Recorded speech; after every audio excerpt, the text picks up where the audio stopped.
Welcome to the Integrative Medicine Podcast. I'm Dr. Jordan Robertson. In this podcast, the best of both worlds of medicine come together, informing you of your healthcare options. This podcast is for the ultra-discerning, highly critical, and results-oriented health consumer, filtering out the good, the bad, and the real ugly when it comes to health information.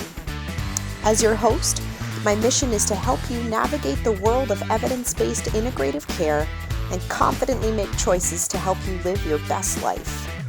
Enjoy!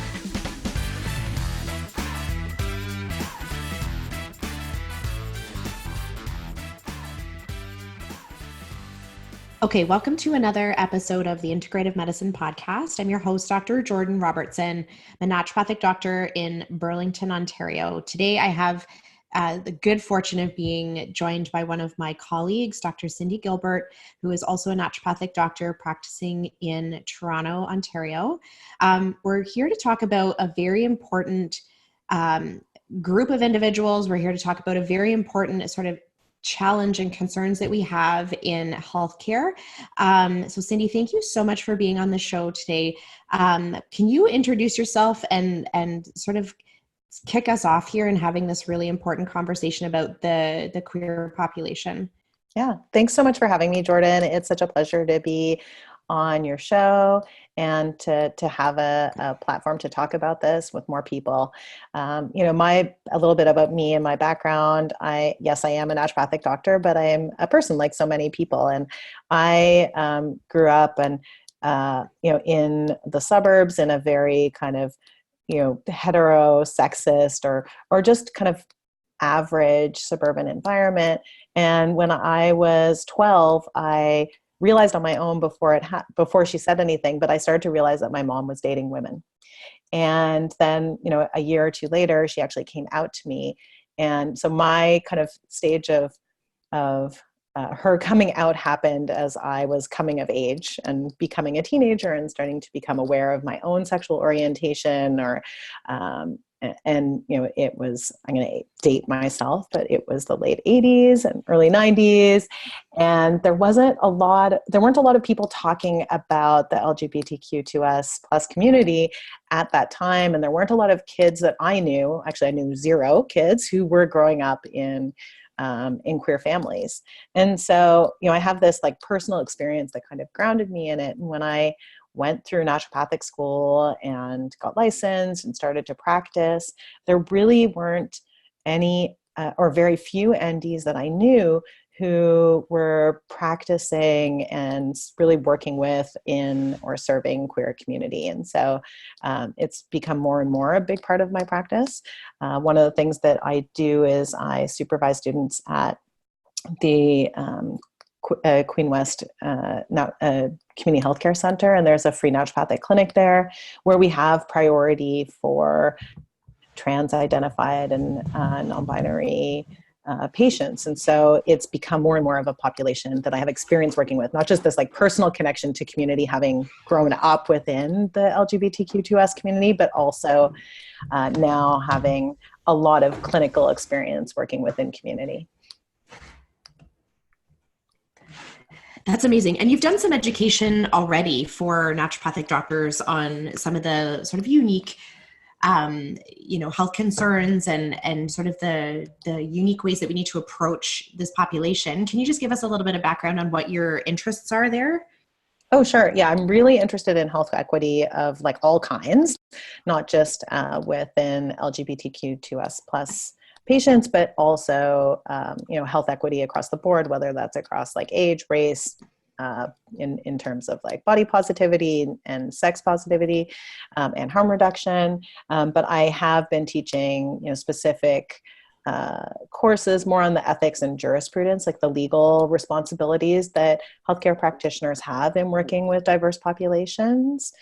So I teach courses in that area. I have taught a course in kind of what I would call trans primary care for naturopathic doctors to help them better understand how to serve trans and non-binary clients, but also how they can collaborate with medical doctors who may be doing hormone therapy and understanding that piece of health.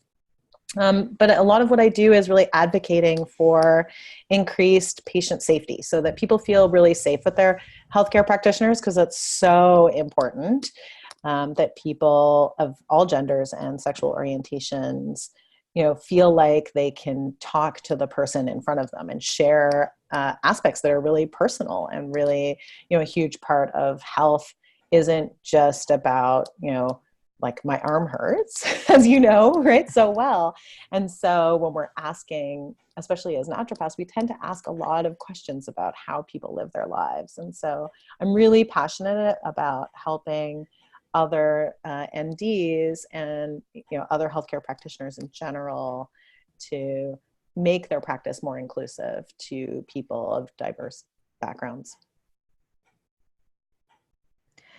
That's great. And I think when we started talking about having this conversation, the goals of the podcast really are about that sort of self-advocacy piece. Because sometimes I find that if patients have some language that they can go to their practitioners with, they have a little bit of confidence on the kinds of things they would like to advocate for. So we think back in past episodes, we've talked about things like how to advocate for cannabis to be part of your healthcare, how to advocate for hormone replacement therapy, when to ask for a sleep study.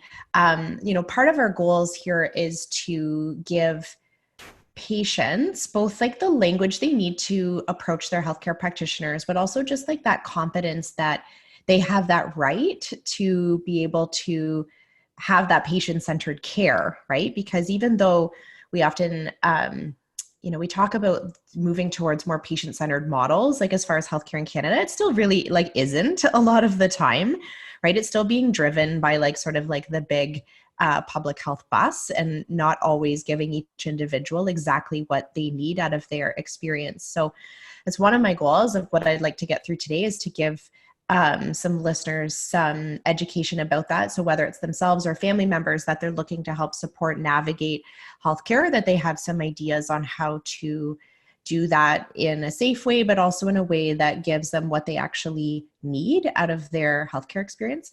But then I think on the other side of it, you kind of hit the nail on the head with the practitioners, that really healthcare practitioners are quite under educated about how to be that support, right? So we, for our healthcare practitioner listeners, I think it would be great if after discussing what patients can do, that maybe we can flip to reminding healthcare practitioners for how they can be a better support. So when we have these like empowered, educated patients approaching them, that they actually have the resources to support them.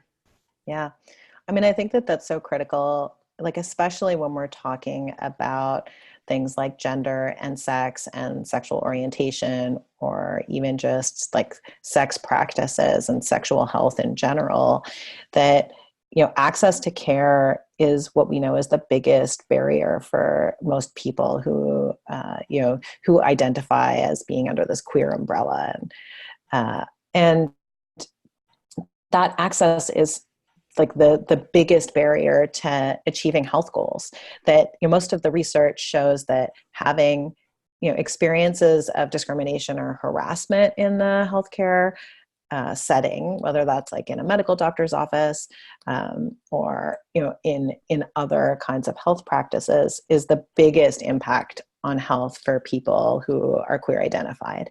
And that's hard because we're talking about like, how can somebody advocate for themselves in a setting where they may fear being like having that experience of discrimination or harassment. And if we look at that, like there's research that shows that anywhere from like 20 to 55% of trans Ontarians say that they've experienced like either indirect or direct harassment and discrimination in a medical setting. We can do better, right? And that means that the responsibility and the onus isn't necessarily on the person, like the patient who's going to their doctor's office, but it really has to be on the doctor. That being said, there's always things that people can do to try and make sure that they are getting the care that they need. And, that doesn't take away from the fact that they shouldn't have to advocate for themselves all the time. And that's true of all the other places in health too. But I think especially true when we're talking about just like the basics of not experiencing discrimination, or having somebody judge you for who you are or how you express your gender, that definitely shouldn't happen. And so there's lots of ways to try and get the healthcare that you need if you're someone who identifies as LGBTQ2S, and that's often how a lot of my patients come to me, is because they are looking for a healthcare practitioner who has that experience, who has the skill set, who has all of the language and the word, and has the experience doing that, and advertises themselves in a way. And so, patients can always look for those things, use databases like here in Ontario. Rainbow Health has a service directory. So it's a way for practitioners who can identify themselves and say, oh yes, I am comfortable working with, patients who identify as non-binary or trans or gay or lesbian or bisexual. And that way you're, kind of ensuring as a patient that you are, or at least having an extra step there, right? So that you are searching for a doctor or a naturopath or a massage therapist. It doesn't matter, who is going to have at least the intention of being able to provide that healthcare service without, or with attention to the fact that, like, we're trying to avoid our own internal biases, right? I think it's especially hard for practitioners who maybe like grew up as cisgendered or who are straight themselves, to kind of figure out all the ways that we make assumptions about things like gender and sexual orientation in the way that we ask questions. And so as a patient, you can ask your practitioner about what their experience is, right? A lot of, especially in the complementary field, like naturopaths will offer, a lot of them will potentially offer some kind of meet and greet or opportunities for getting to know somebody a bit better. That might just be going to their website and looking at what kind of language they use to talk about themselves or talk about their practice. And, is that language inclusive? Do they not just have like a rainbow flag on their website, but actually use words and descriptions of things that make sense? I think, some of the biggest things for trans and non-binary clients I know is like intake forms that, say things like female reproductive section and male reproductive section. And that can be really like a huge, very activating for someone who, isn't necessarily like, maybe they have a cervix or they're concerned about their breast health, but they don't identify as a woman. And so they don't necessarily know how to fill that out, because what the practitioner might be asking about is actually about the organs inside their body or on the outside of their body, what their physical body looks like. That has nothing to do with gender, but then there's this gender marker there. Right. I think, the same thing goes when we're asking questions or being asked questions about sex or gender or about sexual orientation, and looking for someone who has an office where there's not like only 2 boxes to check out. Right. It can be a big thing. So if it's a way of interviewing without interviewing. So if someone has an intake form or is talking about, men and women, then they're excluding a chunk of the population who are neither men nor women. So that's another way that people can look for those things. But I think these kinds of directories and words are really helpful when someone's looking for someone who's like skilled and competent and well-versed in working with diversity. Those are great ideas. And so that, like, those directories, the practitioners that are included in that, have they gone through some kind of process to be vetted for that? Or are they just identifying that that their sensitivity is high, that they like, right? Like, how are we vetting those people? Yeah, I mean, it's such a good question. Unfortunately, a lot of those lists that are out there, unless they're generated by people themselves who are, reviewing like a doctor's competency in that area, or they're mostly self-selected. And so, it's like I can choose as a practitioner, I can put my name on that service directory, and there isn't any vetting process. So it's based on an honor system that you wouldn't put your name out there if you weren't comfortable in working with that, that particular patient demographic. But that doesn't necessarily solve the problem for the patient who's looking for someone who can meet their health needs. And I think that's the challenge. And that's why it's just a first step, because there might be some people who are not listed there, but who could be, right? Or who for whatever reason didn't self-identify, but also that the reverse might be true, that they might have put their name down, but not necessarily have the same kind of training that somebody is looking for. So, I think one way to kind of circumvent that problem for patients can be to call the office and ask questions, right? You don't even have to identify yourself to talk to a receptionist, right? Before making a booking. And so you can call and ask, what is this person's experience of working with this population? Whatever that is for you, right? Asking that question can be helpful, just to get a sense, like how much of your, if you're calling a receptionist, you could ask like, how much of your, what kind of training has the practitioner received in terms of, LGBTQ2S competency, right? Have they done any extra training? Are they themselves queer identified? Is an important question for lots of people, because there's at least a partial automatic sense of security there for some people.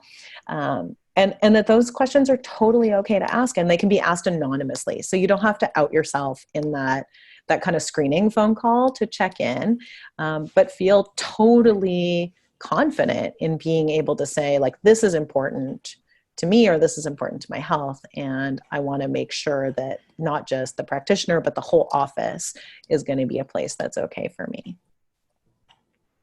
Those are great ideas. And I think, like you said, that's sort of like an easy access point without a lot of, investment emotionally, physically, financially, for people to get a good sense of whether or not they're going to get what they need out of those practitioners, even just from like a language perspective, looking at like triggers, like all the things that would make you feel uncomfortable about accessing that bit of healthcare. It's funny, when I was doing my undergrad, I took a course in health policy, and we looked at various delivery methods for healthcare. And one of the models we looked at was if there was a user fee, right? So like if it cost $5 to go to the doctor, what would happen?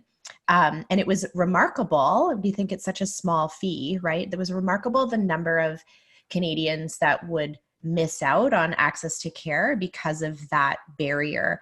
And then we try and imagine what it must feel like to have like such a significant emotional barrier to accessing healthcare. And think like most people probably gladly pay $5 just to have the kind of person, right? Like if you think about it from that different perspective, but even like a very small barrier will mean that there is a marginalized or underserviced population. And our whole like purpose of having universal healthcare is to try and remove those barriers, but I'm not sure we've done a great job at removing all barriers, right? Like to your point that yes, it's like free to access, but are the people actually able to access the kind of care that they need in a safe space in a way that's actually like the most inclusive and supportive for their health, right? I'm not so sure. Yeah. I mean, you're totally reminding me early on in my naturopathic practice, I think I had this question on my intake form that was, what are the current barriers to you achieving your health goals? Because it was a question that, I often ask, still to this day, of like, what are the things that people think are the most like likely to stop them from being the healthiest that they want to be, or that they see themselves being. And it might've been in my like first few months of practice, I had this patient who wrote down homophobia and racism on that list. That was their answer. That was the biggest, to them, that was the biggest barrier to health. And I mean, there's tons of research to support that this is true for lots of people. Like, it certainly is not, I'm telling this anecdotal story, but this is very representative of the experiences of people who, are in the LGBTQ2S community. And I read it in this intake form before barely knowing this person. And I think, when we think about that, then again, the onus is on us as healthcare practitioners, as doctors, to do better by the people who see us.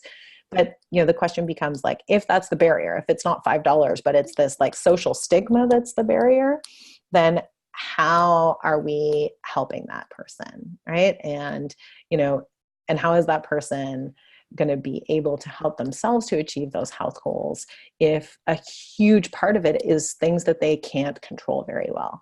And if one of those things that they can't control well is like the person who's supposed to help them in their health journey, then that makes it that much harder. And so that's why I think it's so critical for a lot of people to find that, even more so than, the average person who's accessing naturopathic medicine is trying to find somebody who's going to, be a good fit in some way or another. And there's, a lot of like word of mouth or marketing or like research that goes into that in terms of how they choose the right person for them. But for folks who are LGBTQ2S plus identified, that's like even more so. There's this like extra kind of layer of, how do I choose somebody who's going to be able to provide me the care that I need in a way that makes sense and addresses me as a person and works to remove some of those barriers, at least in the office, right? Maybe we can't change the world, right? Or change society. Though, I think arguably doctors could be better advocates in that regard. But at least finding that person who is a good fit is so important. Mm-hmm. Yeah. And those are some great strategies that you gave. You're like, even just looking for language on their website or looking at language and intake forms. Lots of practitioners do. And I do know that some family doctors will also do a meet and greet when they start taking new patients on. And so that's, all of those are really great options. And before we move to talking about, what healthcare practitioners need to consider or think about, like from the patient's perspective. And so one of the other things I'm always sort of very passionate about is having patients understand how to advocate for what their actual health needs are, especially ones that, either they are misunderstood, right? Or that they don't know how important they are, right? So I think in my sort of own area of expertise, like helping women advocate for support for their cognitive health as they transition through menopause. That's, patients will flippantly say, oh yeah, I don't want to get dementia, but they don't really understand like what their risk factors are as it pertains to their health until we go through them together. Right. And so with you just being like such an expert in this area, like what parts of their health, do patients in this community need to be mindful of to make sure that they're getting, the kind of care that they need, right? Like what are some unmet, because sometimes as a healthcare practitioner, like our care to our patients are only as good as the questions we ask them, right? And I think especially if your practitioner is inexperienced or is not comfortable, that they may actually be missing like vital areas of assessment for patients that, not that I want them to advocate for themselves, but at the same time, I think that it's important that they are well educated in what their actual like unique health needs are. Yeah. I mean, I think that like what you're talking about is so critical for everyone. And, the reality is, for the most part, healthcare for people who are LGBTQS identified isn't any different than it is for people who are heterosexual, or who are cisgendered. That like most of healthcare looks exactly the same. And so, a trans woman might also want to have a conversation about menopause as much as a cis woman does, or, they're more likely to come in with like digestive problems than they are about something having to do with their like gender or sexual orientation.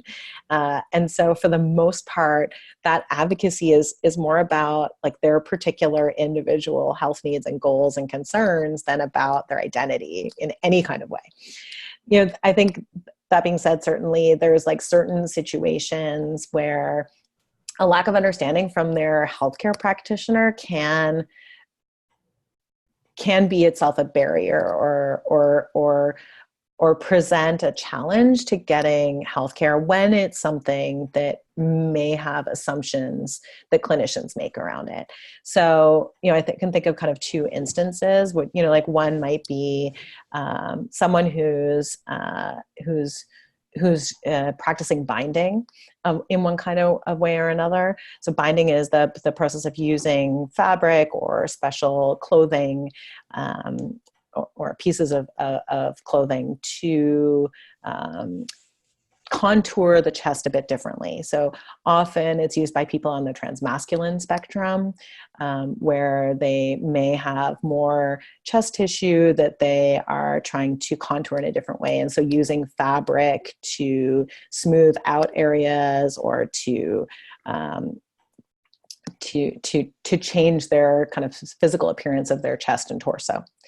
And one of the common things that can happen, or several common things, you know, one can be that shoulder pain and things like thoracic outlet syndrome are actually quite common because there's this like huge constriction of the chest and the ability to breathe and move your arms and shoulders in a way that's very it can be a limited motion. So that can happen, or sometimes skin infections can happen. But if someone's not comfortable sharing that information, you know, say they're binding, but they haven't told their doctor, right? That they may be missing part of the reason why somebody is not getting better, or how to help them through that process. That doesn't mean, you know, if they have a skin infection or a shoulder pain, that you tell your patient to stop binding, because that obviously isn't going to be a great approach.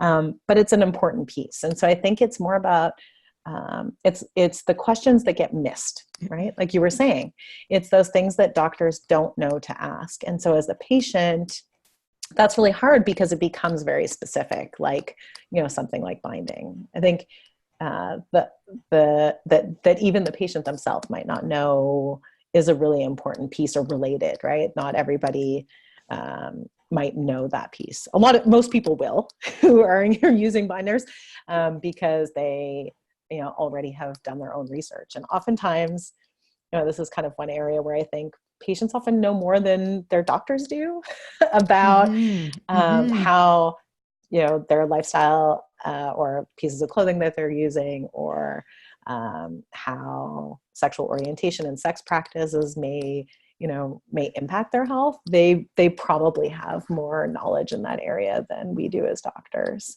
You know, I think another example is that, you know, in spite of guidelines and public health programs, there's still a lot of people like cis women who have sex with other cis women, or who have only vaginal kind of sex contact, that they're still often told by some doctors that they don't need PAPs, right? And that's not true. That's not the standard.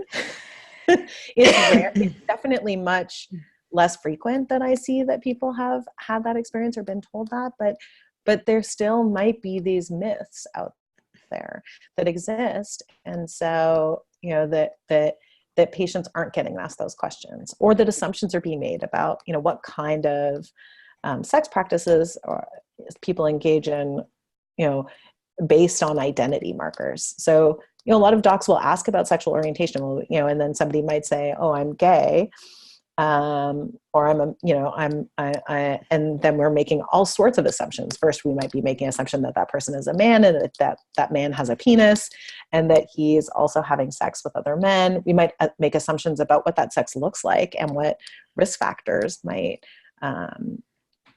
be at play based on those assumptions. And again, so many assumptions. And we know that, you know, identity and behavior are two totally different things, right?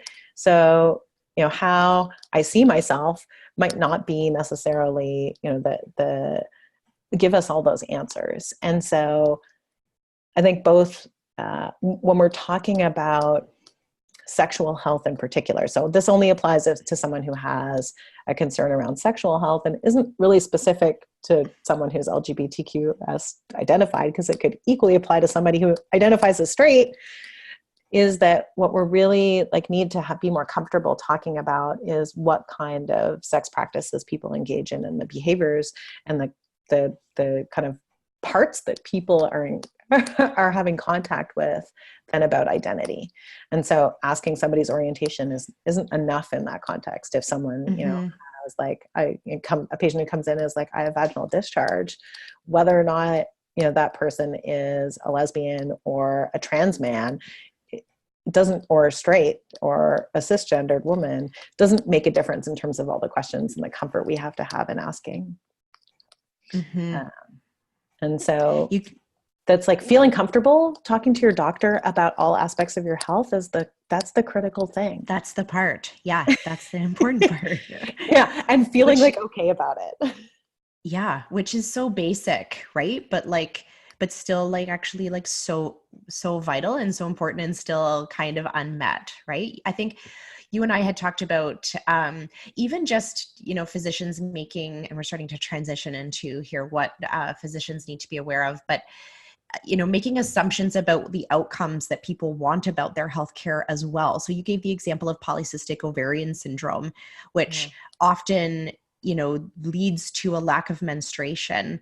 And depending on the way that patient's presenting or the way that patient's identifying, the physician might actually see that as a positive thing, quote unquote, for that patient based on those assumptions, right? Where the patient's health goals might be very different than what those assumptions are based on. Can you elaborate on that? Because I loved that specific example, because I feel like it's a very, very sort of tangible one. And I think so common for lots of people. So, I think someone who may present as more on the transmasculine spectrum, or a woman who a woman who identifies as non-binary, or is questioning around gender, or a person who's non-binary but is also menstruating, that there can be this potential for people to make assumptions about stuff, about what gets termed gender dysphoria, which is its whole own conversation about why that's, not a great term that we use, but that there's this assumption that someone who is more masculine presenting or androgynous presenting, that they wouldn't want to get a regular menstrual cycle. And that might not be true. Right? They might not experience their concern might actually be that they're not menstruating regularly or having that regular cycle, even though they're more masculine presenting. The two are not necessarily related. And I think there's lots of times where practitioners make that assumption that this person is, was assigned female at birth, and they have a uterus and they menstruate, but they're non-binary. So aren't they happier just, with having PCOS, where they're less likely to menstruate regularly, because that's an assumption that I'm making, that they might be more happy, or with their body working in that goals. Way, and that meet their health goals, and without even ever asked the question. We never asked them. Right. Yeah. It's just or, that maybe they're coming in because they have menstrual pain, right? And cramping, and maybe it's endometriosis, right? And it's not actually PCOS, but still there might be this assumption about this person wanting their body to work in a specific kind of way based on their gender expression or identity. And that's just not an assumption we can ever make, right? We can't make it for our cisgendered clients either, right? That have to ask about what those health goals are as doctors, so that we know how to best work with our clients and serve their health needs, and help them achieve the outcomes that they're looking for. And I think that's where that things can get really tricky, is when we make these assumptions about what somebody wants or doesn't want. It would be like if you're prescribing medication that is contraindicated in pregnancy, and you assume that because the patient is single or because they're over 35 or because that they must not want kids. And so it would be like not going through all areas of consent about prescribing that like that medication based on what you think about that patient's personal life, right? Which we Well, obviously exactly. wouldn't do, right? Which is We even would find. like, it's so critical, and then here's like, that's a great example of times when like a lot of like cisgendered lesbians don't actually get the information that they need because they've identified as lesbian and maybe they've been in a relationship with somebody that they said was like using she, her pronouns. Like I'm going to use fake names here just to like make it easy. So say our patient's name is Maria, and Maria comes in and we're like talking about prescribing something or recommending something that's contraindicated in pregnancy. In the past, Maria has told us that she has a girlfriend, right, that she is sexually active with.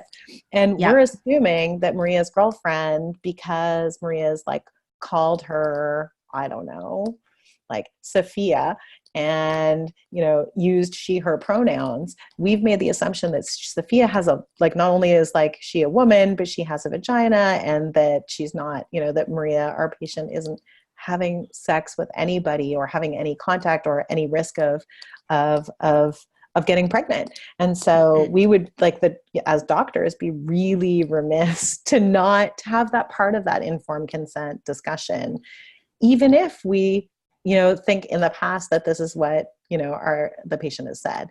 And so sometimes it's like a very quick conversation because you're like, hey, just FYI, if you were to get pregnant, this is contraindicated. And then maybe you have a laugh about it because your patient is like responds with like, oh, there's no chance of that ever happening or whatever. So it's a fast conversation, but you still have to have it. And I think that's the critical piece that often gets missed out, is like, because we've made assumptions based on like an identity word as opposed to anything else. So for healthcare practitioners, who are listening, or even for patients who are listening on behalf of their healthcare practitioners, the best way, like I think as a practitioner, when you get faced with something that you're uncomfortable with, or in a population who you're worried about, I always think about like from an absolute risk, like suicide prevention perspective, or, other populations that I've worked with, say with disordered eating, where we worry about the language that we're using with patients, like almost to a fault, right? To a point of where we start to compromise on the communication because we have fear of triggering that patient, or for saying something that would be potentially harmful or negative, when we're compromising on care, right? Like without having a really good conversation about triggers for our patients with disordered eating, or talking about, suicide prevention with our patients who are at risk. Is there any advice you could give for healthcare practitioners around how to grow in that sense of like feeling more confident and comfortable of even just having conversations about their about their comfort with patients? Like, can you sort of assess like what's more important here, that we, shield and protect patients, which is absolutely important, but for healthcare practitioners that are trying to create a more positive, inclusive space, like how can they move along that spectrum in a way that's always like putting the patient first? I mean, I think it's the same as like anything else, right? I mean, intention is really important. I think, language, certainly, like if you're consistently misgendering your patients, that's a huge problem, right? That is like barrier number one, and also flat out discrimination. So I think that doesn't take away from the fact that like we're still human, and there is a spectrum of someone who's like, I would like to be more inclusive and I don't have all the tools, right? And I think that person, is like everyone, like including someone like me who's like grown up within queer community and practices in community, that I'm still using language sometimes that I have to self-correct, or I have a client who self-corrects, or I am doing a presentation and I like had a spell check error where like, I wrote cis women and it was one word without a space, which is that's not correct. And it's inaccurate because it's actually like cis and trans are adjectives and they need to be separated. They're not part of the same word. That all of those instances are just examples of how human we are.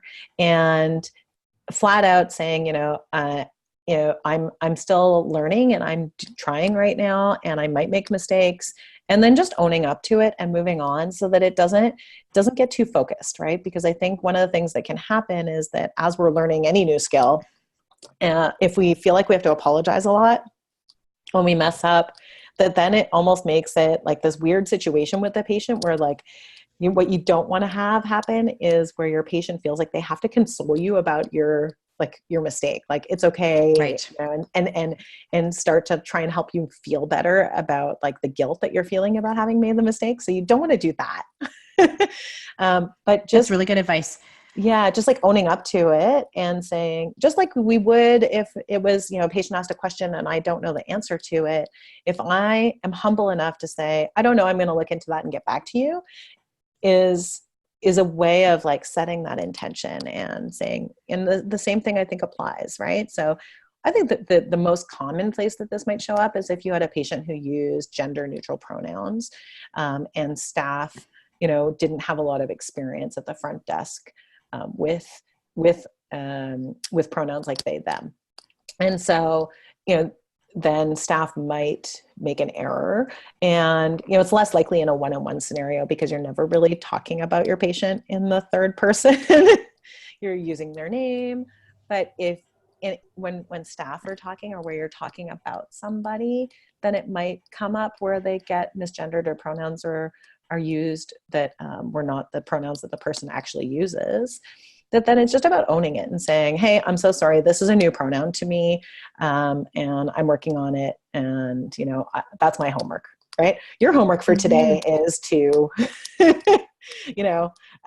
eat like more vegetables or something. I don't know. Right. But so that, you automatically are re-switching that focus over, but acknowledging that you have a lot more to learn, and then just being okay with being wrong, which I think, it's hard. Doctors don't want to be wrong.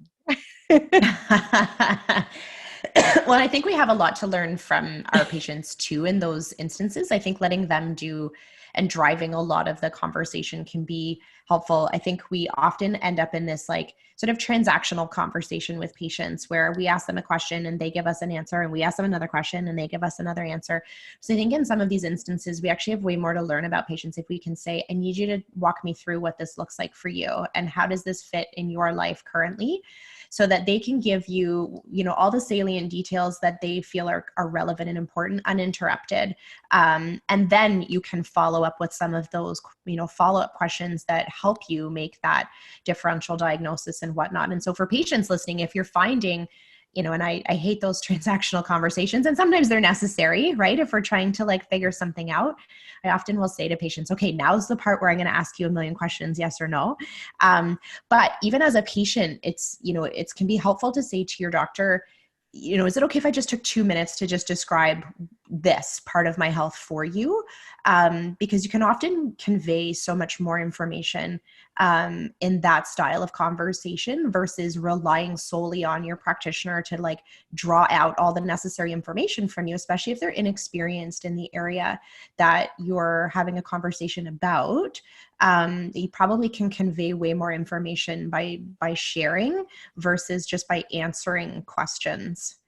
Yeah. And I think that's exactly it, right? I mean, and that applies to everybody. It's like, it's not really all that specific to a certain kind of patient demographic, what you're talking about. Funny. Like, this is what we want for all of our patients. We want this for everybody, is for them to be able to kind of engage and tell us their story, right? And to have that opportunity to explain what it means for them, or what some part of their health means to them, or what's beautiful and special and unique and wonderful about that person, about themselves, or what's like, reversed, like, in the converse, like what's really like, what do they think is at the root of the problem that they're seeking help for? And they're the best narrator for that whole story. right? Because they're the one with the lived experience. They're the one who's like in their body, right? They have the most history that's available, like, more than any chart that anybody's ever made on them. They know that story better than anybody else. And so if they can share that story with us and feel comfortable sharing it, and we as doctors make that create the space where they can tell us that story, then that's the biggest key, right? And it really is just about asking hey, can you tell me more about that? Or what does that mean for you? I love that question that you asked, right?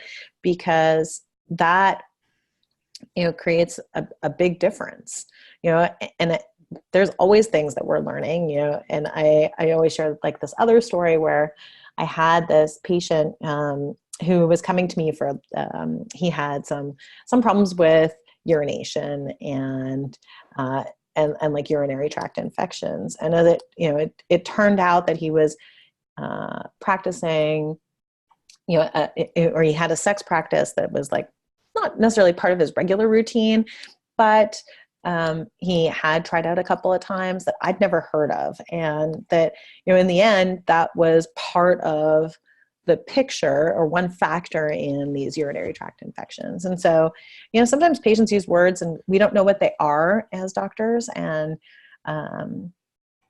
we're not quite humble enough to ask like, hey, can you tell me what that is? But we have to do that. Right? We have to, and it could be that simple to be like, hey, I've never heard that term before. What is that? So that we have that curiosity, right, to hear that whole story. And that's the key. So if you had sort of like a sort of closing thought, I think, for both our patients and our practitioner listeners about this particular topic, like what would you want people to sort of leave this episode with? What are some next steps that they can take that are very practical and can help them get sort of on the right track as far as getting the kind of healthcare experience that they need? What's sort of your closing thoughts there for our listeners? I think, for the most part, I think my closing thoughts is like to like the people accessing care, that like really like the onus isn't, as much as I've given some suggestions on how to find the right practitioner, what questions to ask them, and how to get the care that you need, that really like the responsibility is on the healthcare practitioners in this regard to provide better care and better access to care and more inclusive care, or care that like respects the diversity of human experience. And that really like advocating, for me, a huge part of it is like advocating for other NDs and other doctors and other healthcare practitioners of all kinds to have a better understanding of how to serve everybody, like people of all genders and all sexual orientations and all assigned sexes or non-assigned sexes. And that is really the key, is like how the important thing is really about the practitioner and the services that they offer and their training and their intention and their ability to learn, right? To learn from their patients and hear people's stories. So it's less about the person who's a patient listening to this podcast in a way, except to say like, you're great. And yeah, you deserve this. And you deserve really good healthcare. And, I hope that you find a great network and ask for those referrals and find friends who know somebody so that you can get the healthcare you need. And, to the docs listening, really it's about, sometimes you don't know what you don't know. And so like, or you don't think that you are working with this demographic as much as you are. And the reality is you probably are and you don't know it. And that's even worse. Right. And so if you don't know what you don't know, then get trained and talk to people or seek help or consult with somebody else. There's so many options on how to be a better doctor. Thank you so much for sharing, Cindy. And I'm going to put some of the links that you suggested for how people can try and access practitioners in the show notes. And so we Great. can link there. I'm going to put your contact information there as well, as you are in Toronto and service sort of like the whole GTA. And as far as I'm concerned, are probably the best naturopathic doctor for patients of that community. So we'll put your contact information in there as well. How else can people get a hold of you aside from that information? I mean, I am on all of the social media, so everyone can find me at Dr. Cindy ND, and the trick with my name is that it's CYNDI. So that's DRCYNDIND, and my website is cindygilbert.ca. And so people can get a hold of me through all of those means. There's contact links there, and I'm certainly happy to chat more with people who are patients and trying to get better care for themselves, or doctors who know that they want to do better in this area and have a more inclusive practice. Amazing. Thank you so much for sharing your expertise with us today. Thanks, Jordan, so much for having me.